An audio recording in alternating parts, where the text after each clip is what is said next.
اللہ اکبر، میرے آقا علیہ السلام کے پیارے دیوانوں، اللہ کے رسول نے فرمایا اللہ کی کتاب کا دامن پکڑ لینا۔ ایک بات آپ سے کہنا چاہتا ہوں، یہاں پر ہزاروں کا عاشقان رسول کا جمع غفیر ہے، اس وقت گھر گھر کی کہانی ہے، ہر گھر کی کہانی ہے، مولانا میں تکلیف میں ہوں، مولانا میں مصیبت میں ہوں، میں مصیبتوں میں گرفتار ہوں، سب کے مسائل ہے، لیکن آؤ آج ہم اپنے مسائل کا حل ڈھونڈ لیتے ہیں، اپنے مسائل کا حل تلاش کر لیتے ہیں۔ میرے بھائی اللہ اکبر، اگر تو روزی کے معاملے میں تکلیف میں مبتلا ہے، بچی کو رشتہ نہیں آتا، یا کوئی بھی مسئلہ ہے، روزی روٹی کا مسئلہ ہو، بیماری کا مسئلہ ہو، بے چینی کا مسئلہ ہو، بے قراری کا مسئلہ ہو، تکلیف کا مسئلہ ہو، کوئی بھی مسئلہ آپ کا ہو، ایک بات آپ سے کہنا چاہتا ہوں، اس کا حل کیا ہے؟ اس کا حل بہت آسان ہے، اللہ کی کتاب کا دامن پکڑ لو، قرآن کا دامن پکڑ لو، قرآن کو تھام لو، مضبوطی کے ساتھ قرآن کو تھام لو۔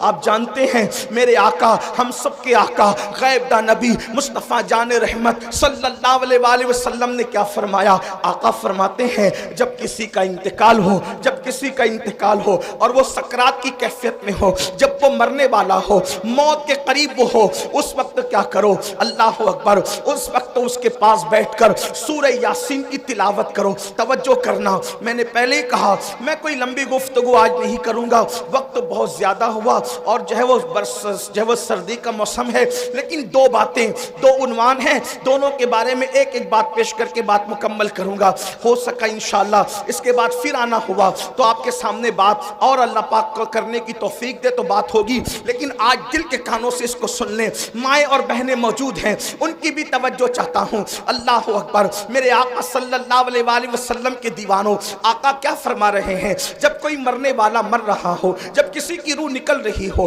جب کسی پر سکرات کا وقت طاری ہو، جب کسی کا انتقال ہو رہا ہو، اس وقت کرنا کیا ہے؟ اس کے پاس بیٹھ کر قرآن کی تلاوت کرنا ہے۔ سورہ یاسین کا نام لے کر کے بات کی گئی، اور بھی سورتوں کا ذکر آیا، لیکن سورہ یاسین کا ذکر کثرت سے ہے۔ سورہ یاسین کی تلاوت کرو، کیا ہوگا؟ میرے آقا فرماتے ہیں سورہ یاسین کی برکت سے اس کی موت کی تکلیف آسان ہو جائے گی، اس کی موت کی تکلیف کم ہو جائے گی۔ تھوڑا توجہ کرنا، علماء سے پوچھو، علماء کا جمع غفیر موجود ہے، بڑے بڑے علماء یہاں پر موجود ہے، بڑے بڑے خطبہ یہاں پر موجود ہے، بڑے بڑے دانشور یہاں پہ موجود ہے۔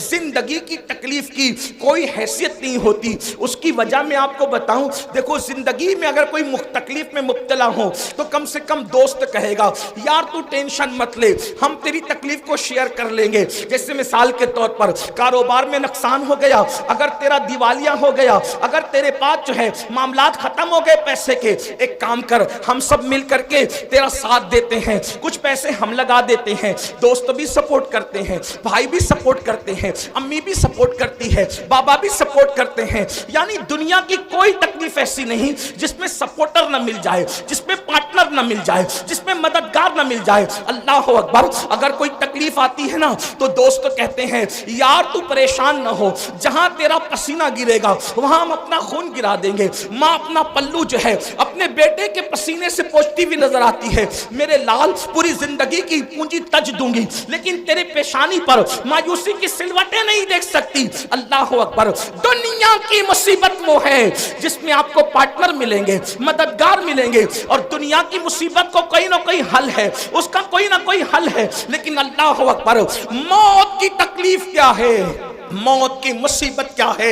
اللہ اکبر، اگر سرہانے بیٹے ایک نہیں 10 بیٹے بھی سرہانے کھڑے ہیں تو باپ کی موت کی تکلیف کو کوئی ایک بیٹا نہیں اٹھا سکتا، کوئی بیٹا اس کو شیئر نہیں کر سکتا، اولاد اس کو شیئر نہیں کر سکتی، بہویں اس کو شیئر نہیں کر سکتی۔ اور موت کی تکلیف کتنی سخت ہے، آئیے اس کی ایک جھلک آپ کو بتا دوں۔ اپنے مسائل کا حل یاد رکھنا صرف تعویذات کے اندر نہیں ہے، تعویذات میں ڈوبنے والی میری سنی قوم سن لو، ہر مشکل کا علاج تعویذ نہیں ہے۔ تعویذات میں سحر اور جادو کا علاج تو ہو سکتا ہے لیکن ہر مشکل کا علاج نہیں ہے، ہر مصیبت کا علاج نہیں ہے۔ تعویذات پر تکیہ کر کے بیٹھنے والی میری قوم، تیرے لیے تو اللہ کے رسول نے نسخے کیمیا عطا کیا ہے۔ سن لو موت کی تکلیف کیا ہے۔ اللہ اکبر۔ صحابی رسول حضرت سیدنا عمرو ابن عاص رضی اللہ تعالیٰ عنہ ارشاد فرماتے ہیں، جس کو فقیہ ابو اللیث سمرقندی لکھتے ہیں، کیا لکھتے ہیں؟ اللہ اکبر، جب کوئی انسان دنیا سے جا رہا ہو، جب کسی کی روح نکل رہی ہو، جب کسی کو موت آ رہی ہو، اللہ اکبر، یہاں نیک اور بد کی تمیز نہیں ہے، یہ نیک اور گنہگار کی ابھی یہاں پر تفریق نہیں ہے، یا مطلقاً سب کے لیے بیان کیا جا رہا ہے۔ جب کوئی دنیا سے جاتا ہے، چاہے نیک ہو یا گنہگار، اس کے سینے پر ایسا بوجھ لگتا ہے، ایسا لگتا ہے کہ جیسے زمین اور آسمان کو اس کے سینے پہ رکھ دیا گیا ہو۔ اگر کسی کے سینے پر زمین اور آسمان رکھ دیا جائے تو اس وقت اس کو کتنی تکلیف ہوگی۔ اس وقت اس مرنے والے کو تکلیف ہوتی ہے۔ اپنے کانوں میں ایئر فون لگا کر گانے سننے والے جوانوں کی توجہ چاہتا ہوں، شراب کی نشستوں کو آگ آباد کرنے والوں کی توجہ چاہتا ہوں، رات رات بھر انٹرنیٹ پر بیٹھ کر زنا کے مناظر دیکھنے والوں کی توجہ چاہتا ہوں۔ میرے بھائیوں غور تو کرو، ایک منزل وہ آپ پر بھی آنی ہے، وہ مجھ پر بھی آنی ہے۔ وہ منزل کون سی ہے؟ وہ موت کی منزل ہے، وہ گھاٹی موت کی گھاٹی ہے، مرنا سب کو ہے۔ اللہ اللہ، صحابی رسول حضرت عمرو ابن عاص رضی اللہ تعالیٰ عنہ کہتے ہیں، زمین اور آسمان اگر کسی کے سینے پہ سمیٹ کر رکھ دیا جائے تو اس وقت جو اس کی تکلیف ہوگی وہ تکلیف مرنے والے کو ہوتی ہے۔ ذرا تصور کرو، اگر گھر کا پنکھا سینے پہ گر جائے ہم برداشت نہیں کر سکتے، اللہ اکبر، سینے پہ پتھر لگ جائے ہم برداشت نہیں کر سکتے، ڈرائیونگ کرتے وقت اگر کار کی اسٹیئرنگ سینے پر آ جائے ہم برداشت نہیں کر سکتے۔ اللہ اکبر، وہ کیفیت آپ پر بھی آنے والی ہے، وہ کیفیت مجھ پر بھی آنے والی ہے۔ اندھیرا گھر، اکیلی جان، دم گھٹتا، دل اکتاتا، خدا کو یاد کر پیارے، وہ ساتھ آنے والی ہے۔ اللہ اکبر، سینے پہ زمین اور آسمان کو رکھ دیا جائے تو وہ تکلیف نہ ہوگی، مرتے وقت وہ تکلیف ہوگی۔ اس کے بعد حضرت سیدنا عمرو ابن عاص رضی اللہ تعالیٰ فرماتے ہیں، اتنی سی پہ بس نہیں، جب مرنے والا سانس لیتا ہے تو اس کو ایسا لگتا ہے کہ جیسے وہ ناک کے سوراخ سے سانس نہیں لے رہا ہے، وہ ناک کے سوراخ سے سانس نہیں لے رہا ہے، اس کو ایسا تنگ کر دیا جاتا ہے ناک کے سوراخ کو، اس کو یوں لگتا ہے جیسے وہ سوئی کے ناکے سے سانس لے رہا ہے۔ اتنا تنگ کر دیا جاتا ہے، اتنا تنگ کر دیا جاتا ہے کہ یوں لگتا ہے کہ جیسے وہ سوئی کے ناکے سے سانس لے رہا ہے۔ میرے پیارے آقا صلی اللہ علیہ وآلہ وسلم کے پیارے دیوانوں، اسی پر بس نہیں، حضرت سیدنا عمرو ابن عاص فرماتے ہیں، اللہ اکبر، اگر کسی کے پیٹ میں ببل کا درخت اگا دیا جائے اور پھر اس کی ڈنٹھل اس کے نیچے کے مقام سے کوئی کھینچے اس طرح سے کہ اس کی رگ رگ میں ببل کا کانٹا چبا ہوا ہو اور کھینچنے والا زور سے کھینچے تو اس وقت اس کے پیٹ کی کیفیت کیا ہوگی، اس وقت اس کی رگوں کی کیفیت کیا ہوگی، اس وقت اس کی شریانوں کی کیفیت کیا ہوگی۔ عمرو ابن عاص کہتے ہیں جب روح نکلتی ہے تو ایسا لگتا ہے کہ جیسے ببل کا کانٹا کا درخت پیٹ میں اگا کر کوئی نیچے سے کھینچ رہا ہے، یہ کیفیت ہوتی ہے مرنے والے کی۔ حضرت موسیٰ کلیم اللہ فرماتے ہیں زندہ بکرے کی کھال ادھیڑی جائے تو اتنی تکلیف نہیں ہوتی جتنا تکلیف مرنے والے کو ہوتی ہے۔ اللہ کے سچے نبی غیب داں فرماتے ہیں ایک انسان کو 313 تلواروں سے ایک ساتھ حملہ کر کے مارا جائے تو 313 تلواروں کی ضرب اتنا تکلیف نہیں پہنچاتی جتنی تکلیف انسان کو موت کے وقت ہوتی۔ یہ موت کی تکلیف ہے اور اتنی پیاس لگتی ہے، اتنی پیاس لگتی ہے کہ اگر 7 سمندروں کا پانی منہ میں نچوڑ دیا جائے تو وہ پیاس کو کوئی بجھا نہ سکے، اور رشتہ دار چمچے چمچے سے پانی انڈیل رہے ہوتے ہیں۔ اب اس تکلیف، ایسی تکلیف کبھی دنیا میں سنی؟ ایسی تکلیف کبھی دنیا میں دیکھی؟ کبھی نہیں دیکھی ہوگی۔ کسی نے کتنا ستائے، کوئی کتنی تکلیف پہنچائے، کاروبار کتنا اجڑ جائے، کاروبار کو کتنی بھی تکلیف ہو جائے، کچھ نہیں۔ اور اس وقت تو کوئی تسلی دینے والا بھی نہیں۔ کوئی تسلی کیا دے سکتا ہے؟ کیونکہ کان بھی کام نہیں کر رہے ہیں، زبان بھی کام نہیں کر رہی ہے، ہاتھ پیر بھی کام نہیں کر رہے ہیں۔ اللہ کے غیب داں نبی صلی اللہ علیہ وآلہ وسلم فرماتے ہیں اگر مرنے والے کے جسم کی طاقت نہ کھینچی جائے تو وہ پاگلوں کی طرح جنگلوں میں بھاگے، اور اس کی آواز ایسے نکلے جیسے بیل کاٹنے کے بعد جیسے وہ چیختا ہے، اس کے چیخنے کی آواز تم سنو۔ لیکن اللہ کی حکمت یہ ہے کہ وہ مرنے سے پہلے اس کے ہاتھ کی، پیر کی، چلانے کی طاقتیں کھینچ لیتا ہے تاکہ وہ ہاتھ پیر کو ادھر ادھر نہ کر سکے، تڑپ نہ سکے، بے چین نہ ہو سکے۔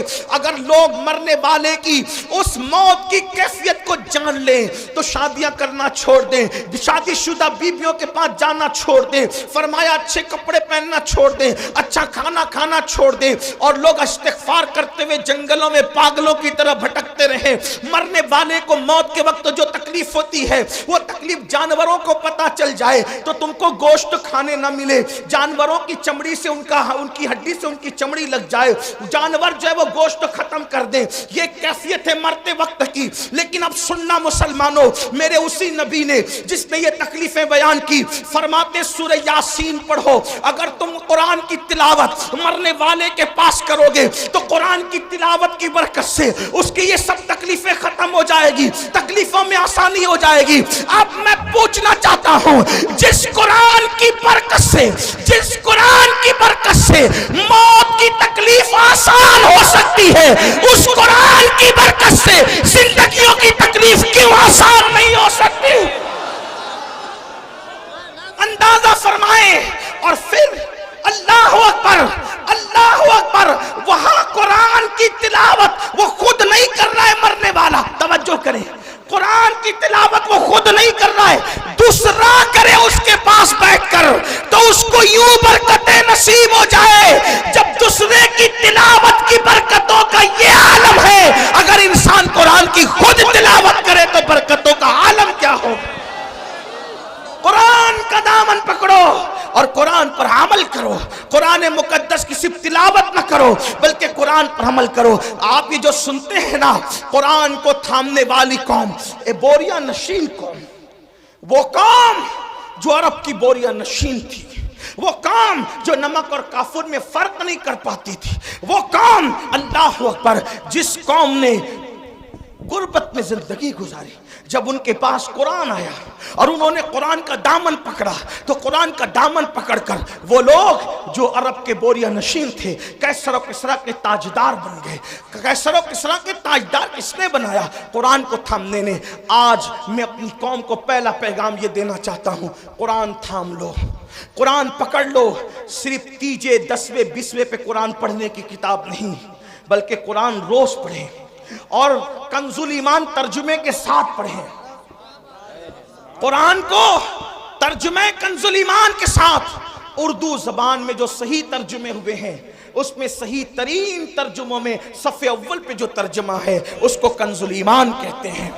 کنز الایمان کو اپنی زندگی میں شامل کرو، کم سے کم ایک صفحہ پڑھو، اور صرف اس لیے نہیں، تلاوت کی نیت سے نہیں، یہ بات یاد رکھنا، صرف اس کو پڑھ کر سمجھو اور سمجھ کر کے ساتھ میں صد اللہ فاضل، فخر الاماثل، علامہ سید نعیم الدین مراد آبادی کی جو مختصر تفسیر ہے خزائن العرفان شریف، آپ کے مراد آباد کے وہ عظیم ہستی بلکہ آرام بھی فرما رہے ہیں، اللہ اکبر، وہ تفسیر بھی پڑھو، بہت شارٹ میں بہت خوبصورت اور جامع تفسیر ہے، اور پھر اس کو اپنی زندگی میں داخل کرنے کی کوشش کرو۔ آپ سے پوچھتا ہوں، جو قرآن کی آیت لکھ کے سینے پہ لٹکا لے، جب اس کے مسائل حل ہوتے ہیں تو جو قرآن کو اپنی زندگی میں داخل کر لیں, جو قرآن کو اپنی زندگی میں شامل کر لیں. آپ جانتے ہیں قرآن اگر پڑھو گے تو قرآن پڑھنے کی برکت سے لوگوں کا خوف دل سے نکلے گا. قرآن کی تلاوت کرو گے زبان پر سچائی جاری ہوگی. قرآن کی تلاوت کرو گے آپ کی شخصیت باروب بنے گی. قرآن کی تلاوت کرو گے آپ کی شخصیت با اثر بنے گی. قرآن کی تلاوت کرو گے آپ کی ذلتیں عزتوں میں تبدیل ہو جائے گی. قرآن کی تلاوت کرو گے ناکامیاں کامیابیوں میں تبدیل ہو جائے گی. قرآن کی تلاوت کرو گے دشمنوں کو اللہ تمہارے قدموں میں جھکائے گا. دشمن کتنا بھی بلند ہوگا وہ نیچے ہوگا اور تم اوپر نظر آؤ گے. قرآن پکڑ کر تو دیکھو, قرآن تھام کر تو دیکھو. قرآن کو طاق کی زینت بنانے والے, قرآن کو اپنے سینے کی زینت بنا کے دیکھ. قرآن کو طاقوں میں رکھنے والے اور جزدان میں لپیٹ کر بند کرنے والے, اس کو اپنے دل میں بند کر کے دیکھ. قرآن مقدس کو سچے دل سے تھام کے دیکھو. انشاءاللہ جب وہ دشمن مغلوب ہوگا آپ کو غلبہ نصیب ہوگا. وقت کی حکومتیں تمہارے قدموں میں گرتی نظر آئے گی. ایک بار قرآن پکڑ کر دیکھو, قرآن تھام کے دیکھو. سب کی کتابیں پڑھنے والوں رب کی کتاب پڑھ کے دیکھو. سب کی کتابوں پہ دل دینے والوں رب کی کتاب کو دل دے کے دیکھو. میرے آقا فرماتے ہیں زمین پہ کھڑے رہنے والے کو آسمان کے تارے چمکتے نظر آتے ہیں, مگر آسمان والوں کو وہ گھر ستاروں کی طرح چمکتے دکھتے ہیں. جس گھر میں قرآن کی تلاوت ہوتی ہے, جس گھر میں تلاوت نہ ہو وہ گھر ویران قبرستان کی طرح ہے. قرآن کو پکڑو, اس لیے کہ قرآن ادنا کو اعلیٰ کر دیتا ہے, قرآن بلند کر دیتا ہے, قرآن عزت دیتا ہے, قرآن عروج دیتا ہے, قرآن کامیابی دیتا ہے, قرآن کامرانی دیتا ہے. اللہ اکبر, قرآن اللہ کی کتاب ہے, قرآن کلام اللہ ہے. اللہ اکبر, یہ اللہ کی نازل کردہ کتاب ہے.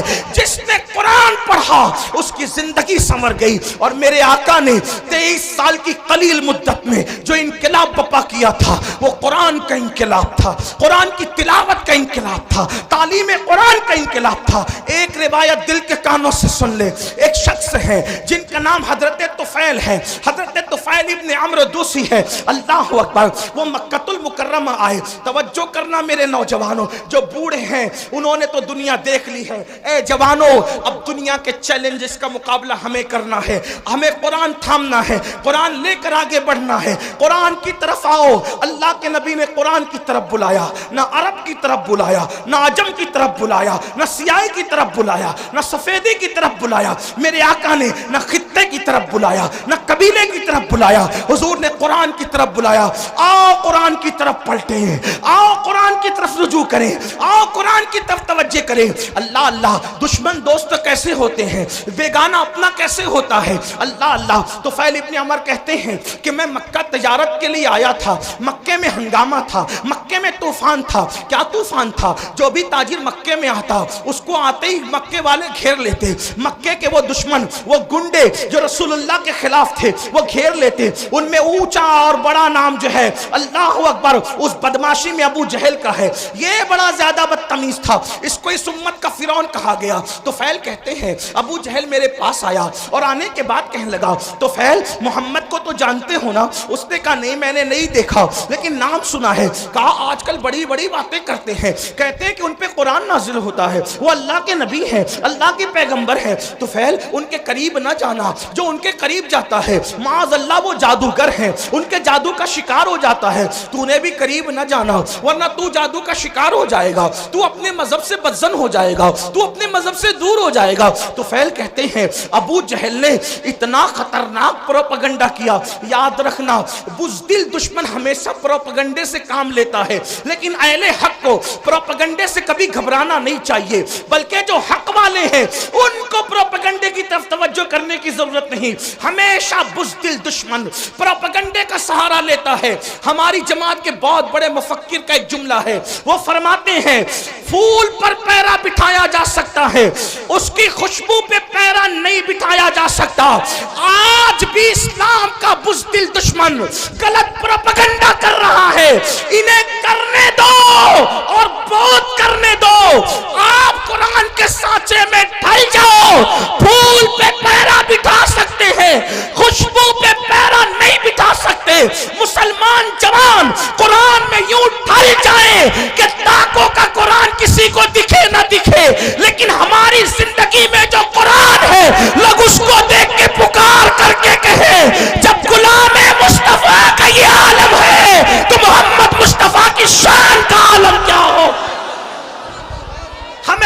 قرآن کے سانچے میں ڈھل جانا ہوگا, اپنی زندگی میں قرآن شامل کرنا ہوگا. لیکن اللہ اکبر, بڑی معذرت کے ساتھ ہم سب کرنا چاہتے ہیں, قرآن کی طرف آنا نہیں چاہتے. میں ہاتھ نہیں اٹھواؤں گا, لیکن اتنا ضرور کہوں گا, اپنے ضمیر سے پوچھو مسلمان, کتنے مسلمان ہیں جو روز قرآن کی تلاوت کرتے ہیں؟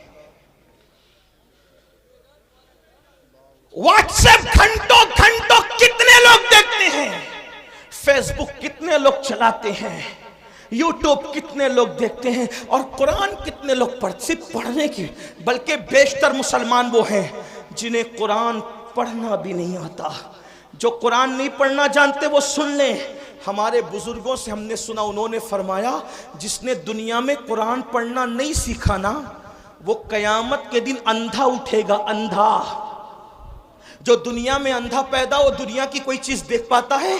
اور قیامت میں تو اللہ کا دیدار ہوگا, قیامت میں تو جنت ہوگی, قیامت میں تو رسول اللہ کا دیدار ہوگا. اب آپ سے پوچھتا ہوں, اندھے اٹھو گے قرآن نہ پڑھنے پر تو کیا دیکھو گے, کیا مزے لوگے؟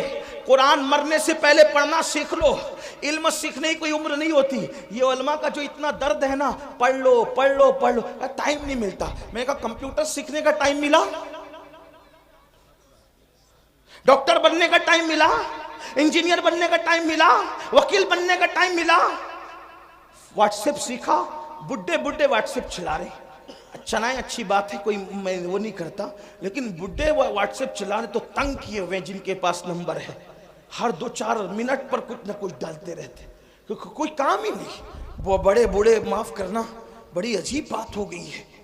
نوجوان تو جہاں بیٹھے وہاں, بلکہ اب تو لوگ اسٹیج پر بھی موبائل سے نظریں نہیں ہٹاتے, وہ اس پہ گھسے ہی رہتے ہیں. حالانکہ فرمایا گیا جب رسول اللہ کی بات ہو رہی ہو تو اس بات کا احترام ایسے ہی کیا جائے جیسے اگر حضور ہمارے سامنے ظاہر میں موجود ہوتے تو حضور کا کتنا احترام کرتے. حضور کی باتوں کا بھی اتنا ہی احترام ہونا چاہیے. کیا موبائل موبائل موبائل کا نشہ تاری ہے ایک دم, اور لوگ ہنستے ہیں اصلاح کرنے پر. حضور کی باتیں ہو رہی ہے, موبائل میں ہے, موبائل لے کر کے کھڑے, موبائل لے کر کے بیٹھے. اللہ کے بندو, جب پتا ہے کہ بیان ریکارڈ ہو رہا ہے, اس میں مل جائے گا, تم اپنا وقت ضائع کیوں کر رہے؟ تمہاری پوری توجہ موبائل پر ہے, تمہاری توجہ حضور کے فرامین پر کب ہے؟ محروم نہ بنو, آداب سیکھو, زندگی گزارنے کا طریقہ سیکھو. عرض کیا کر رہا تھا,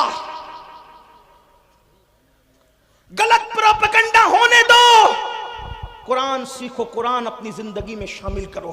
اور فقیر کی بات لکھ کے رکھنا, قرآن جس دن مسلمان کی زندگی میں شامل ہو جائے, اس دن ہمارے لیے انقلاب کا دن ہوگا, اس دن ہمارے لیے ترقی کا دن ہوگا. قرآن تھام لو, سیکھ لو. اور قرآن سیکھنے کے لیے کوئی اچھا عالم مل جائے, 3 مہینے سے زیادہ کا وقت نہیں لگتا.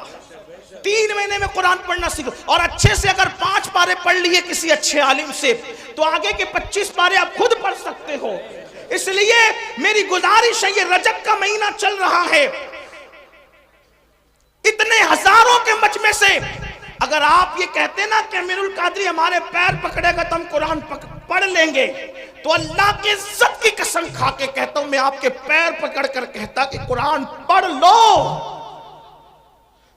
ڈاکٹر بنو, ٹیچر بنو, انجینئر بنو, سب بنو, لیکن پہلے قرآن کے قاری بنو, کیونکہ ساری ڈگریاں قبر کے باہر رہ جائے گی. جو ڈگری قبر کے اندر کام آئے گی وہ ایمان کی ڈگری ہوگی, جو ڈگری قبر تک جائے گی. بلکہ جو قرآن دنیا میں پڑھتا تھا اس کو قبر میں بھی تلاوت کا شرف نصیب ہوگا, قبر میں بھی وہ قرآن پڑھے گا.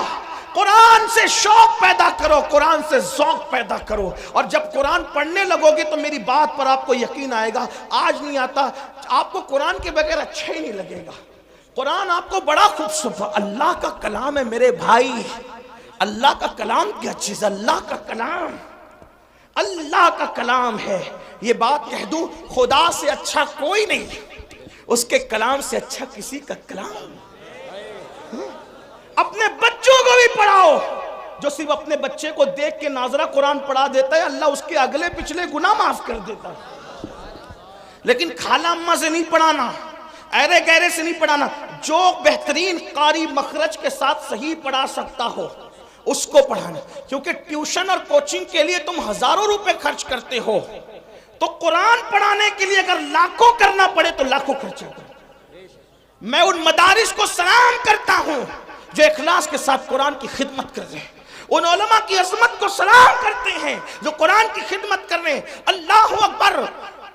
دشمن نے غلط پروپیگنڈا کیا ابو جہل نے. طفیل اتنے اس سے متاثر ہو گئے, کانوں میں روئی ٹھوس لی, روئی ڈال لی کان میں. توجہ کرنا, بہت بڑی ذمہ داری ہمارے سروں پر ہے مسلمان جوانوں.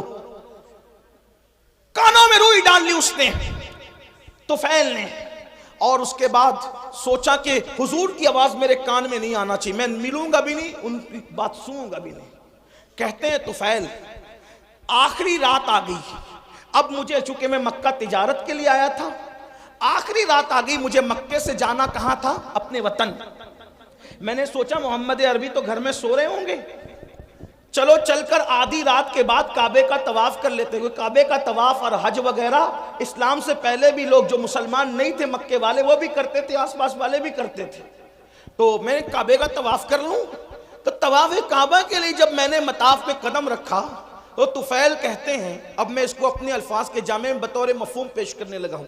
طفیل کہتے ہیں کہ چاندنی رات تھی, چاند کی دودیا روشنی, میں اپنے الفاظ کے جائیں بطور مفہوم پیش کروں. چاند کی دودیا روشنی مطاف کی زمین کو مزین کر رہی تھی, اور غلاف کعبہ سے چھن چھن کر انوار و تجلیات نکل کر قلوب و اذہان کو منور کر رہے تھے. ایسے میں ایک دلکش سی آواز, ایک سریلی سی آواز, اس آواز کا کیا کہنا جسے لہن داؤدی بھی رشک کی نگاہ سے دیکھے. ہائے ہائے وہ آواز, لہن داؤدی کو رشک کی نگاہ سے دیکھنے کی بات اس لیے کر رہا ہوں کہ جب داؤد زبور پڑھتے ہیں, توجہ کریں, داؤد زبور پڑھیں تو داؤد کی زبور سننے کے لیے پرندے ٹھہر جائیں, ہوا رک جائے, پانی بہنا بند ہو جائے, یہ داؤد کی تاثیر علیہ السلام. لیکن جب محمد الرسول اللہ کی آواز نکلے تو خالق کائنات, خلاق کائنات, کائنات کو پیدا کرنے والا خداوند قدوس اس آواز کا مشتاق ہے, مشتاق. اللہ اکبر. اسی لیے تو دیکھیں ان کے چہرے کا بھی اشتیاق ہے, اور ان کی آواز کا بھی اشتیاق ہے, اور ان کی ملاقات کا بھی اشتیاق ہے. اسی لیے تو قرآن میں جگہ جگہ ہے, قل یا ایھا الکافرون, قل هو اللہ احد, قل ان کنتم تحبون اللہ. اللہ اکبر, اللہ اللہ. جگہ جگہ قل کیوں ہے؟ یعنی محبوب آپ فرما دے, محبوب آپ فرما دے, محبوب آپ فرما دے. یا اللہ پاک کلام تیرا ہے اور تو کہتا ہے آپ فرما دے, یہ آپ سے کیوں سننا چاہتا ہے تو؟ تو استاد زمان بڑے خوبصورت لب و لہجے میں اس کی عقدہ کشائی کرتے ہیں اور کہتے ہیں قل کہہ کے اپنی بات بھی, قل کہہ کے اپنی بات بھی لب سے تیرے سنی. اللہ کو ہے اتنی تیری گفتگو پسند, اللہ کو ہے اتنی تیری گفتگو پسند. طفیل کہتے ہیں خوبصورت سی آواز میرے کانوں میں آ گئی. میں نے سوچا آواز اتنی خوبصورت ہے تو آواز والا کتنا خوبصورت ہوگا, آواز والے کا انداز کیا ہوگا. آواز خوبصورت, کلام خوبصورت, اس کا چہرہ بھی تو دیکھیں. طفیل کہتے ہیں میں بےتاب ہو گیا, میں بے قرار ہو گیا, اپنے آپ پہ قابو نہ رکھ سکا, اور میں دوڑ کر کے گیا تو میں نے کیا دیکھا کہ حضور ہی تھے جو نماز میں تلاوت کر رہے تھے, اور میرے کان اس طرف متوجہ ہو گئے. میں نے سوچا یہ شاعری بھی نہیں, یعنی نظم بھی نہیں, یہ نثر بھی نہیں, نہ نظم ہے نہ نثر ہے. اس لیے کہ اللہ اکبر, نظم کہیں تو کیسے کہیں, نثر کہیں تو کیسے کہیں. وہ سخن ہے جس میں سخن نہ ہو, وہ بیان ہے جس کا بیان نہیں. جب بندے کے کلام کی یہ شان ہے تو اس کے بنانے والے خدا کی شان کا عالم کیا ہوگا. آپ دیکھتے چلے جائیں, اس کا کوئی جواب ہے. والتین والزیتون وطور سینین وہذا البلد الامین. یہاں ردیف و قافیے کی ساری رانائیاں قربان ہو رہی ہے. اللہ اللہ آئے کہاں سے لائے کلام؟ والتین والزیتون وطور سینین وہذا البلد الامین لقد خلقنا الانسان فی احسن تقویم ثم رددناہ اسفل سافلین الا الذین آمنوا وعملوا الصالحات فلہم اجر غیر ممنون فما یکذبک بعد بالدین الیس اللہ باحکم الحاکمین فلا صدق ولا صلی ولكن كذب وتولى ثم ذهب الى آلہ یتمطى اولا لک فاولا ثم اولا لک فاولا. یہ رانائیہ تو دیکھے کروڑوں ردیف و قافیے بھی حیرت سے تک رہے ہیں کہ آخر اس کلام کو کہے تو کیا کہے. فصحا عرب کے بڑے بڑے تیرے آگے یوں ہے دبے لچے کوئی جانے منہ میں سوال ہی نہیں بلکہ جسم میں جان. لا ردیف اور قافیے کی یہ رانائیاں، لیکن نہ ہم اس کو ردیف کہتے ہیں نہ قافیہ کہتے ہیں. قرآن کی رانائیاں کیا ہے؟ اللہ اکبر. بہرحال اللہ اللہ اختصار دیکھیں تو یہاں تک انا اعطیناک الکوثر فصل لربک وانحر ان شانئک هو الابتر. اختصار کی انتہا ہے والعصر ان الانسان لفی خسر الا الذین آمنوا وعملوا الصالحات وتواصوا بالحق وتواصوا بالصبر. اللہ اللہ. اور معنی کا حال یہ توجہ کرے کسی کے کلام میں اتنے معنی نہیں. توجہ ہے آپ کی. جس کے رب کے کلام میں معنی. قرآن کا نزول بند ہو گیا. قرآن کا نزول بند ہو گیا. معنی کا نزول آج بھی غلاموں کے دل پہ ہو رہا ہے. ایسے ایسے معنی. زندہ کلام ہے.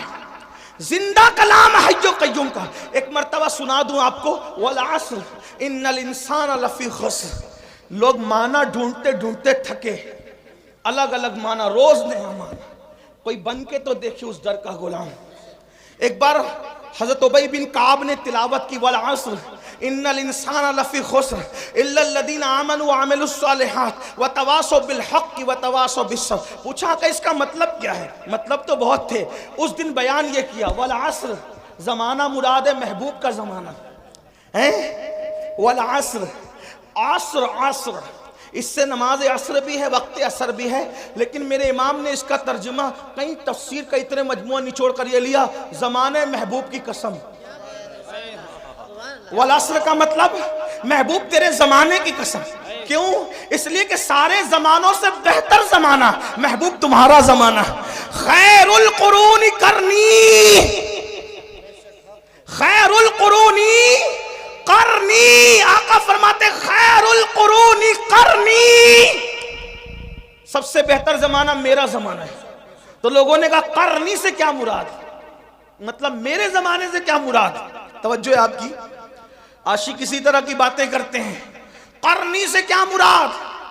قرنی سے کیا مراد؟ وہ حضور کا وصال ہو کیا زمانہ ختم کا؟ نہیں. جب تک خلافت راشدہ قائم رہی حضور کا ظاہری زمانہ موجود رہا.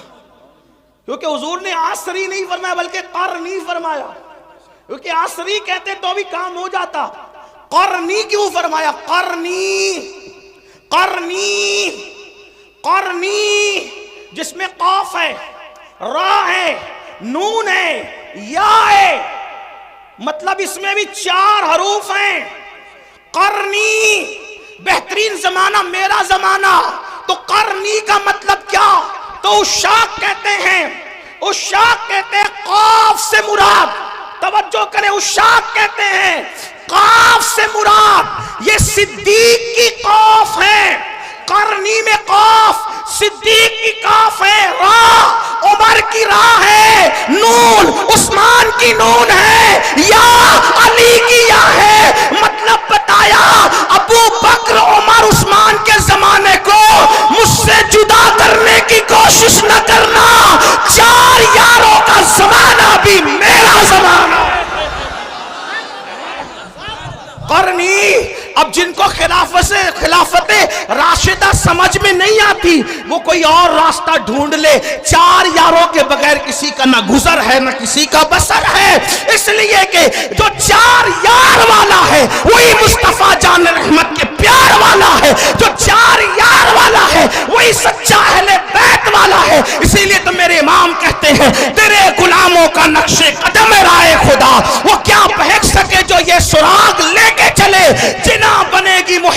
کے 4 یار کی قبر جو اپنے سینوں میں یہ 4 باغ لے کے چلے. قرنی پہلے ابو بکر کا قاف لایا گیا، پتا چلا پہلا زمانہ ابو بکر صدیق کا ہو گیا. بہرحال تو عرض کر رہا تھا والعصر، زمانے محبوب کی قسم. اور فی ان الانسان لفی خسر، تو میرے آقا نے فرمایا اس سے مراد ابو جہل ہے. توجہ کریں قرآن کی درس، اور بھی تفاسیر ہے. یہ جو میں جہاں سے پڑھ رہا ہوں یہ علامہ مومن شبلنجی سے پڑھ رہا ہوں، ان کے حوالے سے. ہاں تھوڑا سا حوالہ بھی میں آپ سے پیش کر رہا ہوں تاکہ آپ کو یہ نہ لگے کہاں سے کہہ گئے. تو جہاں سے کہہ گئے انٹرنیٹ پہ سرچ کر لینا، آپ کو کتاب ملے گی. ان الانسان لفی خسر، فرمایا انسان خسارے میں، جو تو سب خسارے میں جو بھی اس جماعت کے ہیں، لیکن اس میں فرمایا ابو جہل اس میں پہلے نمبر پر ہے. پھر کیا کہا؟ ان الذین آمنوا الا الذین آمنوا الا الذین آمنوا، جو ایمان لائے کا اس سے ابو بکر صدیق ہے. وعملوا الصالحات کا اس سے عمر مراد ہے. وتواصوا بالحق اس سے عثمان مراد ہے. وتواصوا بالصبر اس سے سید السادات علی مرتضی مراد. 4 یار کی شان قرآن یوں بیان. لوگ کہتے ہیں قرآن میں کہاں 4 یار، ہم کہتے ہیں قرآن میں رسول اللہ نے بیان. اور علامہ مومن شبلنجی کہتے ہیں کہ جو یہ کتاب میں ذکر کر رہا ہوں یہ میں نے اہل بیت کے لیے خالص کی ہے. بہرحال اللہ اکبر عرض کر رہا تھا کہ قرآن کا معنی آج بھی نازل ہو رہا ہے. تو حضرت طفیل کہتے ہیں میں نے سوچا آواز اتنی خوبصورت ہے، آواز اتنی خوبصورت ہے، آواز چہرہ کیسا ہوگا؟ دیکھا تو چہرہ ایسا ہی تھا. کیسا ہی تھا؟ کیسا تھا بتاؤں؟ آفاقہا گردیدم بہرے بتا ورزیدم. اللہ امام خسرو کہتے ہیں سرکار محبوب الہی کے خلیفہ توتی ہند ملک الشورى کہتے ہیں آفاقہا گردیدم مہرے بتا ورزیدم بسیار خوبا دیدم لیکن تو چیزیں دیگری پری پیکر نگارے سرو قد لالا رخسارے سراپا آفت دل بود شب جائے کہ من بودم. اور بریلی کا تاجدار کہتا ہے وہ کمال حسن حضور ہے کہ گمان نقص جہاں نہیں، یہی پھول غار سے دور ہے، یہی شمع ہے کہ دعا نہیں. کروں تیرے نام پہ جاں فدا نہ بس ایک جاں دو جہاں فدا، 2 جہاں سے بھی نہیں جی بھرا. کروں کیا کروڑوں جہاں نہیں، حسن کھاتا ہے جس کے نمک کی قسم. وہ ملی ہے دلارا ہمارا نبی، وہ ملی ہے دلارا ہمارا نبی. سرتاب قدم ہے تنے سلطان زمن پھول، لب پھول دہن پھول سکن پھول بدن پھول. یہ شان ہے. بہرحال میں نے کہا تھا وقت زیادہ نہیں لوں گا، لیکن بہرحال حدیں ٹوٹ رہی ہے، میں سمیٹتا ہوں اپنی بات کو. اللہ اللہ تو فیل نے کہا یہ شان، یہ انداز، یہ ادائیں. اللہ اللہ نماز مکمل ہوئی. آپ کون ہیں؟ دل تو چھین لیا. دل آپ کون ہیں؟ مسکرا کے کہا ہائے ہائے ادائیں دل ربانہ تو دیکھیں، گفتگو کا انداز تو دیکھیں. کوئی ان کو سن کر بات کرنا سیکھے تو زمانہ خرید لے، زمانہ خرید لے. اگر ان کی گفتگو سنتا نا عزیز مصر تو یوسف کا خریدنے والا خود یہاں بک جاتا. ان کو دیکھ لیتی نا مصر کی عورتیں تو انگلیاں کاٹنے کی بجائے اپنے دلوں پہ چھریاں پھیر لیتے. یہ کیسے تھے اور کیسے ہیں اور کیا ہیں؟ اس کو مولانا جمیل الرحمان کے 2 مصرے پہ قصہ مکمل کرتا ہوں. کہتے ہیں کیا حسن ہے سید ابرار تمہارا، اللہ بھی یہ طالب دیدار تمہارا. اور کیوں دید کے مشتاق نہ ہو حضرت یوسف، اللہ کا دیدار ہے دیدار تمہارا، اللہ کا دیدار ہے دیدار تمہارا. کیا حسن ہے کیا جمال ہے. زلفیں اگر آ جائیں چہرے پر، توجہ کریں، زلفیں اگر آ جائے چہرے پر تو قرآن واللیل کا ترجمہ بن قرآن مقدس واللیل گنگنانے لگے. اور جب زلفیں سور کر پیچھے چلی جائیں تو قرآن والضحیٰ کہتے ہوئے نظر آئے. اگر خرام ناز کریں مکے کی گلیوں میں تو قرآن کہے لا اقسم بہذا البلد، کھائی قرآن کھا کے گزر کی قسم، اس کفے باقی حرمت میں لاکھ و سلام. ہائے ہائے ہائے اللہ اکبر. حال یہ ہے اگر مسکرا دے تو وہ نجم کی تفسیر بن جائے, اگر زلفیں بکھر جائیں قرآن کی آیتوں کی تفسیر ہو جائے. علامہ عبد الرحمن جامی کہتے ہیں آیات قرآن ابرویت گیسوئے قرآن, تفسیر قرآن گیسویت, آیات قرآن ابرویت, تفسیر قرآن گیسویت, روئے تو قرآن ماں ایمات ہوئی ایمات ہوئی. کہتے ہیں آپ کی بھویں آپ کی ابرو قرآن کی آیتیں ہیں میرے لیے تو, اور آپ کی زلفیں تفسیر قرآن کی, اور کہتے روئے تو قرآن ماں, میرا قرآن تو آپ کا چہرہ ہے. ایمات ہوئی ایمات ہوئی, آپ بھی ایمان ہے, آپ بھی ایمان ہے. اور بریلی سے عبد الرحمن جامی کا ترجمہ یوں ہوتا ہے اللہ کی سرتاب قدم شان ہے یہ, انسان ہے انسان, وہ انسان ہے یہ. قرآن تو ایمان بتاتا ہے انہیں, ایمان یہ کہتا ہے میری جان ہے. لَكَ بَدْرٌ فِي الْوَجْهِ الْأَجْمَلِ خط حال ہے ما زلف عبر اجل, تورے چندن چندرو پرو کنڈل رحمت کی بھرن برسا جانا. کون ہے آپ کون ہے؟ تو کہا میں محمد ہوں. فرمایا میں محمد ہوں. بھیا بیٹھو, تھوڑا ٹائم بچا لو, سردی کا خیال کرو, لوگوں کی ضرورت کا خیر, اللہ عمر دراز دے آپ کو. تھوڑا نعرے سے تھوڑا ٹائم میرا بچے, کوئی نعرے سے مجھے اختلاف نہیں, حدود شرع میں رہ کے جو لگاؤ لگا سکتے, لیکن میرا ٹائم بچا لو, جلدی ختم کرنا ہے, بہت دیر سے بیٹھے. ہاں بہت سارے لوگ اپنی حاجتوں کو روک بیٹھے ہیں اور وہ اس انتظار میں ہے کہ بیان مکمل ہو تو اٹھ. یہ میری قوم کی وفاداری کی انتہا ہے, میرے دل کی گہرا, آپ ہی نہیں پورے ہندوستان کا یہی حال ہے ہماری قوم کی وفا کا. اللہ آپ کو کسی کا محتاج نہ رکھے, اللہ آپ کی تقدیر کا ستارہ جگائے. جس طرح نبی کے نام پہ یہاں بیٹھے ہیں, جنت میں نبی کے ساتھ اس طرح بیٹھنا نصیب ہو جائے انشاءاللہ. فقیر کے دل کی گنہگار بہت ہوں, بدکار بہت ہوں, لیکن نسبت کی وجہ سے دعا کر رہا ہوں کہ خدا اس بارگاہ عرش مقام کے ساتھ بیٹھنا نصیب کرے. کون ہے آپ؟ کہا میں ہی تو محمد ہوں. آپ بھی محمد ہیں. کیا پڑھ رہے تھے؟ کہا یہ اللہ کا کلام ہے. وہ کہا آپ کس چیز کی دعوت دیتے ہیں؟ کہا نماز پڑھو. پہلی بات کیا کی؟ ایمان کے بعد نماز پڑھو. اس وقت بھی نماز ہی کی دعوت تھی, ایمان کے بعد. آج نماز نہیں, سب پڑھیں گے مولانا نماز نہیں پڑھنا, اور حضور علیہ السلام فرماتے ہیں جو نماز نہیں پڑھتا میں اس سے بیزار ہوں. حضور بیزار ہیں, کچھ کر لیں آپ. بلکہ یہاں تک فرمایا جس کی نماز نہیں اس کا دین نہیں, یہاں تک فرمایا. حدیث تعویل کی گئی ہے حدیث کی, اس کا وہ یہ یہاں وقت نہیں. فرمایا بے نمازی کے ساتھ بیٹھو گے اس پہ لعنت برستی آسمان سے. فرمایا بے نمازی کو زکوٰۃ تک نہ دو, اگر بے نمازی پریشان ہے غریب ہے اس کو زکوٰۃ تک نہ دو. یہاں تک فرمایا. میرے آقا کے دیوانوں, اللہ کے بندو, کچھ ڈرو خوف کرو. یہ کس نے سبق پڑھا دیا کہ نماز کے بغیر بھی آپ جنت میں جائیں گے؟ مرنے کے بعد آنکھ کھلے گی, جلسے کا جہاں اور ہے, قیامت کا جہاں اور ہے. ہاں شاعری کی دنیا اور ہے, حدیث کی دنیا اور ہے.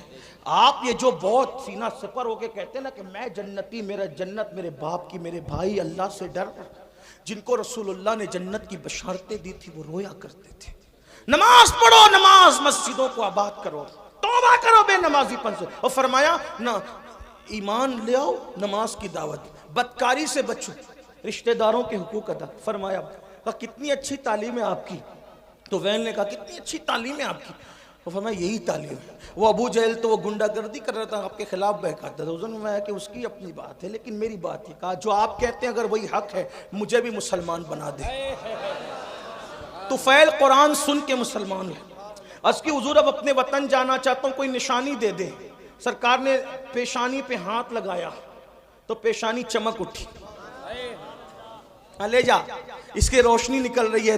کہا حضور میری قوم اتنی توہم پرست ہے, کہے گی کہ اسلام قبول کیا تو برس کا نشان آ گیا تو وہ اور بدزن ہوگی. فرمایا یہ نشانی مجھے ہاتھ پہ دے دے. حضور نے ہاتھ پہ ہاتھ لگایا تو ہاتھ روشن ہوا. ہائے ہائے ہائے.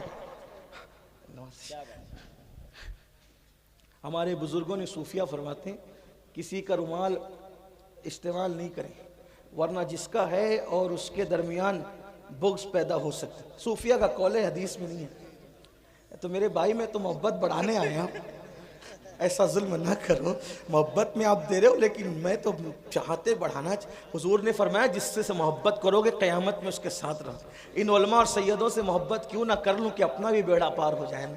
ہاں، اور نشانی دے دی ہاتھ پہ۔ اللہ اکبر۔ ایک بات کہوں، یوسف علیہ السلام تھے بڑے خوبصورت، لیکن سب کو حسن دکھایا، کسی کو خوبصورت بنایا نہیں۔ ہائے ہائے، ہاں یہ میرے نبی کا معجزہ ہے۔ ایسے خوبصورت ہیں ہاتھ مس کر دے تو اسے بھی خوبصورت کر دے، خوبصورت بنا بھی دیتے۔ اور طفیل ہی کے ہاتھ پہ وہ نشانی دیکھ کر حضرت ابو ہریرہ کا ذہن بن گیا مسلمان ہونے کا۔ حضرت ابو ہریرہ طفیل کے ذریعے مسلمان ہوئے۔ حضرت ابو ہریرہ طفیل کے ذریعے۔ یہاں بھی ایک بات خاص سن لو، آج حضرت طفیل کا نام کوئی نہیں جانتا، ابو ہریرہ کو پوری دنیا جانتی ہے۔ میرے بھائی دین کا کام کر لے، کسی کو سدھار لے، کسی کو سنوار لے، ہو سکتا ہے ہمیں کوئی نہ جانے، لیکن ہماری کوشش سے جو سنور گیا وہی ہمارے لیے نجات کا ذریعہ بن جائے۔ اللہ اکبر۔ حضرت ابو ہریرہ حضرت طفیل کی کوششوں سے ان کا ذہن بنا۔ بہرحال یہ الگ عنوان ہے۔ تو قرآن سنا کر کے طفیل کو مسلمان بنایا۔ حضرت عمر کی بہن نے قرآن پڑھا تو حضرت عمر مسلمان ہوئے۔ اس طرح قرآن نے، بلکہ میرے آقا نے بہت پیاری بات ہو، ہائے ہے ہر بات پیاری، فرماتے ہیں مکہ تلوار سے فتح ہوا۔ آقا فرماتے ہیں مکہ تلوار سے فتح ہوا، اور قرآن کی برکت سے مدینہ فتح ہوا۔ قرآن سے مدینہ فتح ہوا، مکہ تلوار سے، حالانکہ تلوار چلی نہیں لیکن بہرحال تلوار کا خوف تھا ان لوگوں کو۔ اللہ اکبر فرماتے ہیں لیکن مدینہ قرآن سے فتح ہوا۔ پتہ چلا قرآن فاتح ہے، تلوار سے بڑا کام قرآن کرتا ہے۔ قرآن کے قریب کرو، محنت کرو، مشقت کرو، لوگوں کو قرآن کے قریب لاؤ، لیکن خود ہی قرآن نہیں پڑھتے تو دوسروں کو کیا قرآن سناؤ گے؟ تو آقا نے فرمایا کتاب اللہ، اللہ کی کتاب پکڑ لو۔ اور میرے آقا علیہ الصلوۃ والتسلیم کے غلاموں، اگر قیامت تک زندہ رہنا ہے تو قرآن پڑھو، قرآن پر عمل کرو، اس لیے کہ آج اگر حسین گھر گھر ہے، حسین ہر جگہ ہے، حسین نگر نگر ہے، حسین ڈگر ڈگر ہے، حسین زبان زبان ہے، حسین دل دل ہے، تو لوگ زندگی میں قرآن نہیں پڑھتے۔ میرے حسین نے تو بعد شہادت قرآن پڑھ کر کے سنایا اور بتا دیا میرے گلے کا تعلق جسم سے کٹ چکا ہے، لیکن اب بھی میرا تعلق قرآن سے ختم نہیں ہوا ہے۔ اور آقا نے یہ بات پہلے بیان کی تھی، کتاب اللہ و عطرتی اہل بیتی، میں اللہ کی کتاب اور اہل بیت چھوڑ کے جا رہا ہوں، میری اہل بیت میری اولاد کو چھوڑ کے جا رہا ہوں۔ فرمایا یہ دونوں جدا نہیں ہوں گے، فرمایا جدا نہیں ہوں گے، یہ دونوں یہ کبھی جدا نہیں ہوں گے۔ قرآن اور اہل بیت ہمیشہ ساتھ ساتھ رہیں گے۔ اسی لیے آپ دیکھیں سر جدا ہو گیا، قرآن سے تعلق ختم نہیں ہوا۔ اہل بیت کا دامن پکڑو، اہل بیت کا۔ لیکن بات آگے بڑھانے سے پہلے ایک بات کہہ دوں، ایمان لگتی گئی، اہل بیت سے محبت کا مطلب یہ نہیں کہ صحابہ کو گالیاں دو، ہاں اچھی طرح خیال رکھنا، اس لیے کہ اہل بیت کے فضائل ہمیں کالے سینے والوں سے نہیں ملے، اہل بیت کے فضائل ہمیں صحابہ کرام سے ملے۔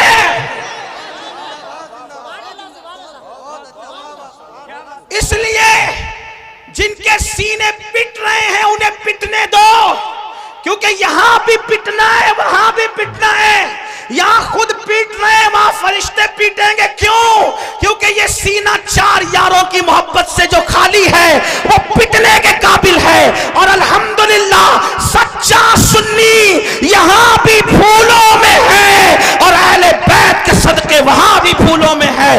لیکن اہل بیت کے نام پہ سیاست نہ ہو، صحابہ اہل بیت سے محبت کرو۔ میں کہتا ہوں ذمہ داری سے کہہ رہا ہوں، اپنی گفتگو کا ذمہ دار میں اکیلا ہوں، ان سے کسی سے نہیں پوچھنا، میں ذمہ دار ہوں۔ یہ بات یاد رکھیں، اہل بیت سے خوب محبت کرو، ڈٹ کے کرو، بہت ٹوٹ کے کرو، بہت شدت سے کرو، محبت خوب کرو، لیکن صحابہ میں سے کسی کی بھی بال کے نوک کے کروڑویں درجے کے برابر بھی بے ادبی نہ کرنا۔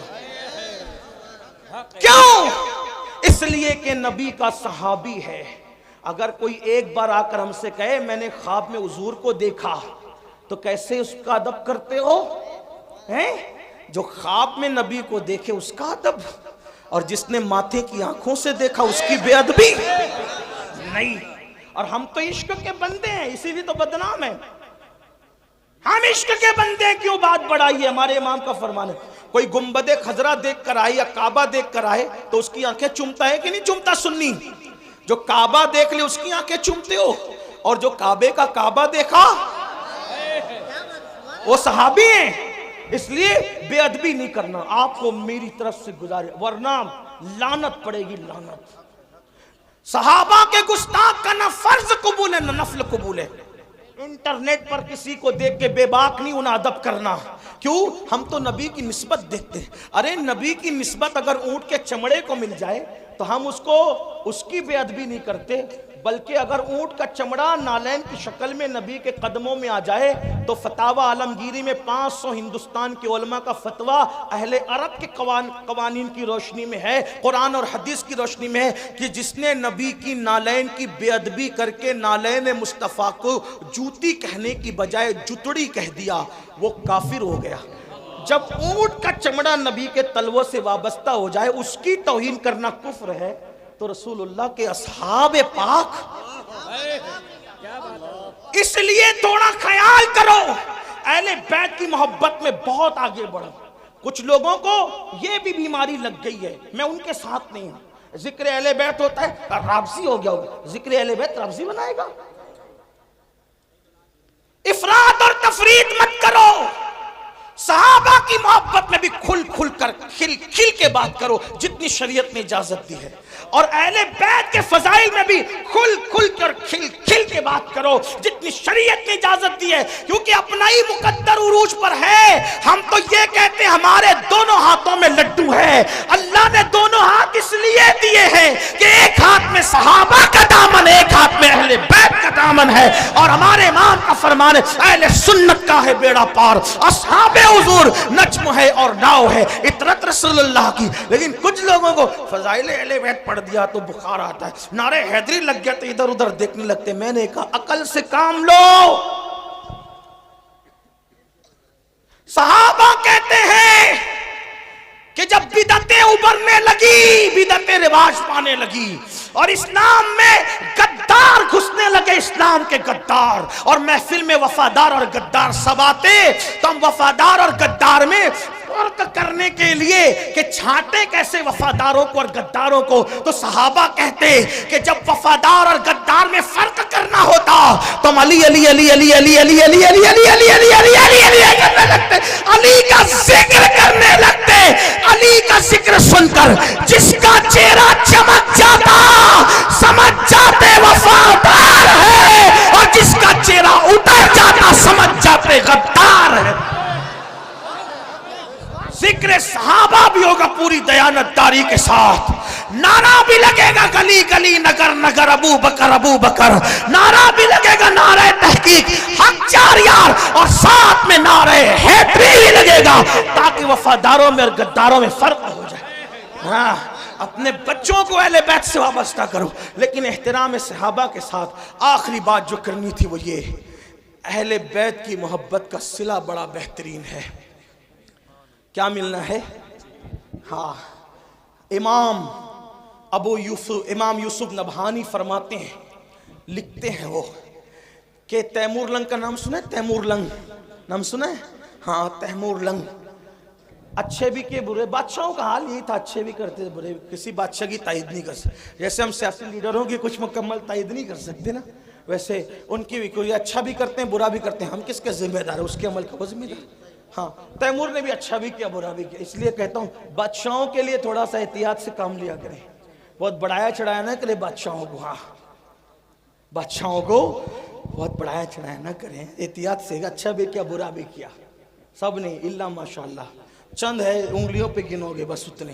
تو تیمور اچھا آدمی تھا لیکن کچھ برا بھی کیا تھا اس نے، اور دوست تو آدمی کو زیادہ جانتا ہے۔ تیمور کا انتقال ہو گیا، تیمور لنگ کا نہیں، توجہ شاید آپ کی، سردی، ہاں سردی غالب نہ آ جائے، کیونکہ آقاؤں کا ذکر ہو رہا ہے نا، ہائے ہائے ہائے، ان کا ذکر ہو رہا ہے، خدا کی عزت کی قسم، جن کا ذکر مقدر بدل دیتا ہے۔ تقدیر بدلتا ہے، اور ان کی شان دیکھو بیان ہو ہی نہیں سکتی. ہاں کیوں نہیں ہو سکتی بتائے؟ خون رسول ہے نا، خون رسول ہے، اور نبی کے خمیر سے بنے. آپ اور ہم پتہ نہیں کائے کائے سے بنے ہیں، لیکن نبی کے خمیر سے آل رسول بنے. ہاں نبی کے خمیر سے آل رسول. بے دم یہی تو 5 ہے. ہاں ان کی مکمل تعریف کا حق ادا نہیں ہو سکتا. کیوں نہیں ہو سکتا؟ خون رسول، خمیر رسول ہے. میرے امام کہتے ہیں خون خیر الرسل سے ہیں جن کا خمیر، ان کی بے لوث طینت پہ لاکھوں سلام. آب تطہیر سے جس میں پودے جمے، اس ریاض نجابت پہ لاکھوں سلام. پارہائے صحف، اگر اردو جانتے ہو یوپی والے تو اللہ کی قسم توجہ کریں، بڑے مشاعرے سنے ہوگے. پارہائے صحف گنچہائے قدس. جو کہے نا کہ اہل بیت کا ذکر لفظی بناتا ہے، ان سے کہنا اس کا مطلب بتا.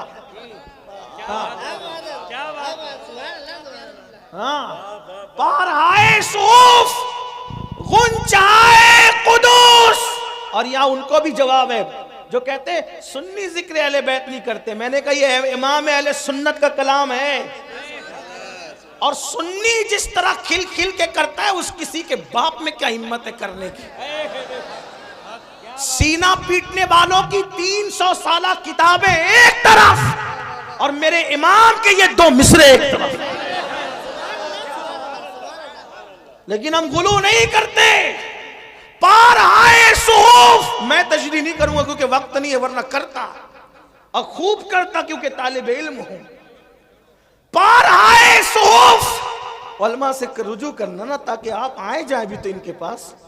پارہائے صحف گنچہائے قدس، اہل بیت نبوت پہ لاکھوں سلام. سیدہ زائرہ طیبہ طاہرہ جان احمد کی. پھر اس میں جان احمد کی. جان احمد سے مراد رسول اللہ کی جان.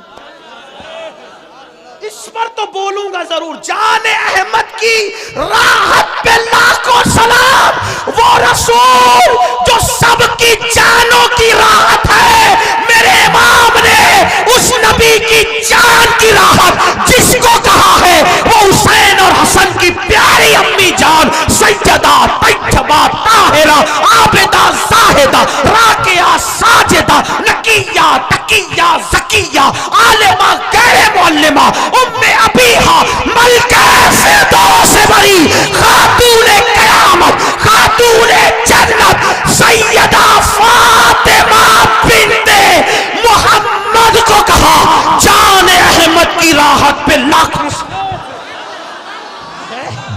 کون کہتا ہے کہ مسلک اعلیٰ حضرت والے اہل بیت بیان نہیں کرتے؟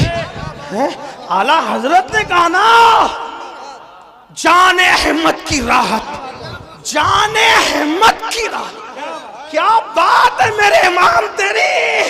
طوطی اصفہاں سن کلام رضا، بے زباں بے زباں بے زباں. اے رضا جانے الا دل، تیرے نغموں کے نثار بلبلے باغے مدینہ تیرا کہنا کیا. ہم نے کہا فضائل اہل بیت اور صحابہ بیان کرنے کے لیے ہمیں دائیں بائیں دیکھنے کی ضرورت ہی نہیں. جیسے ہمارے لیے فتاوی رضویہ فقہی مسائل اور حدیث میں رہنمائی کرتا ہے، وہی فتاوی رضویہ تو صحابہ اور اہل بیت میں بھی رہنمائی کر رہا ہے. لیکن کوئی پڑھے عابدہ زاہدہ طیبہ طاہرہ جان احمد کی، کیا کہیں اور کیا نہ کہیں. بھائی میں کیا کہہ سکتا ہوں میرے بھائی، بس اتنا کہہ دوں. ایک بات آپ کو کہوں، جب کوئی بات نہیں بنتی بیان کرنے میں تو آدمی کا آخری جملہ کیا بولتا ہے؟ کیا بولتا ہے آخری جملہ؟ بتائے کیا بولتا ہے؟ آپ کیا بولتے ہیں؟ آپ کیا بولتے نہیں پتا؟ ہمارے مہاراشٹر میں بولتے ہیں کھانا کیسا بنا. کیا بوجھتے ہیں؟ ارے کیا بات ہے یار، مطلب ساری لغت ختم ہے. یہ لوگ بھی کہہ رہے کیا بات ہے. بھائی جب بات مکمل بیان نہیں ہو سکتی اور آدمی تھک جاتا ہے تو سب کچھ بولنے کے لیے کیا کہتا ہے؟ کیا کھانا کیسا بنا؟ کیا بات ہے. میرا بچہ کیسا لگا؟ ارے کیا بات ہے. بچی دیکھنے گئے تھے رشتے کے لیے، کیسی لگی؟ کیا بات. تاج محل دیکھا، کیسا لگا؟ کیا بات ہے.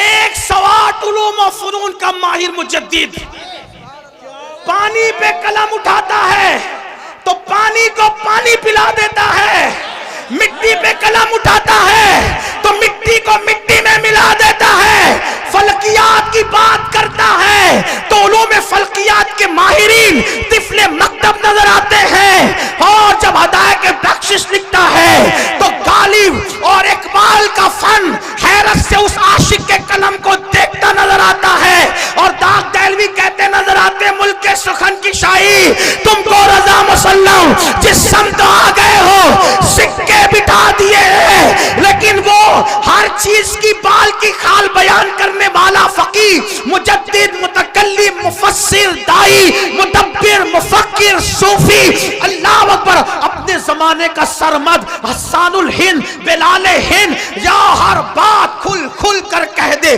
ہر بات کھل کھل کر کہہ دے، لیکن جب نبی کی اہل بیت کی بات آتی ہے تو پھر وہ بھی کہتا ہے کیا بات رضا.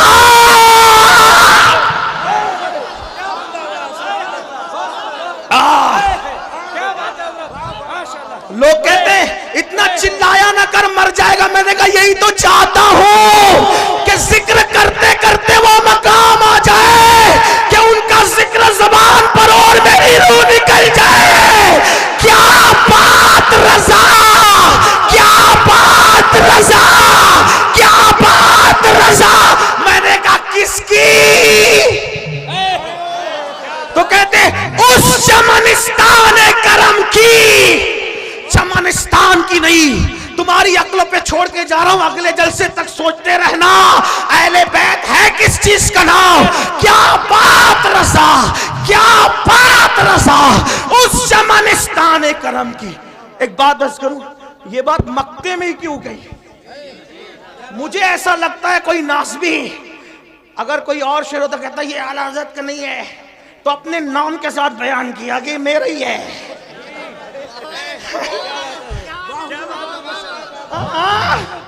کیا بات رضا، اپنے نام کے ساتھ کہہ دیا میرا ہی ہے. بہت سے شعر اقبال کے آئے نا، بھائی اقبال کا نہیں ہے.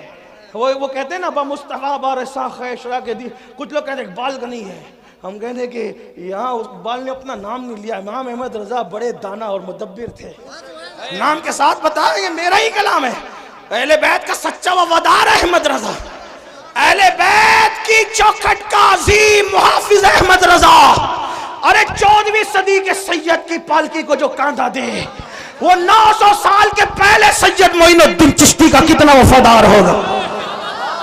وہ شاہ برکت اللہ کی چوکھٹ میں، شاہ برکت اللہ کی گلیوں میں ننگے پیر چلنے والا میرا امام بغداد کی گلیوں میں جاتے تو کچھ احترام سے چلتے نظر آتے اور کہتے میری قسمت کی قسم کھائیں سگانے بغداد، ہند میں ہوں بھی تو دیتا رہوں پیرا تیرا.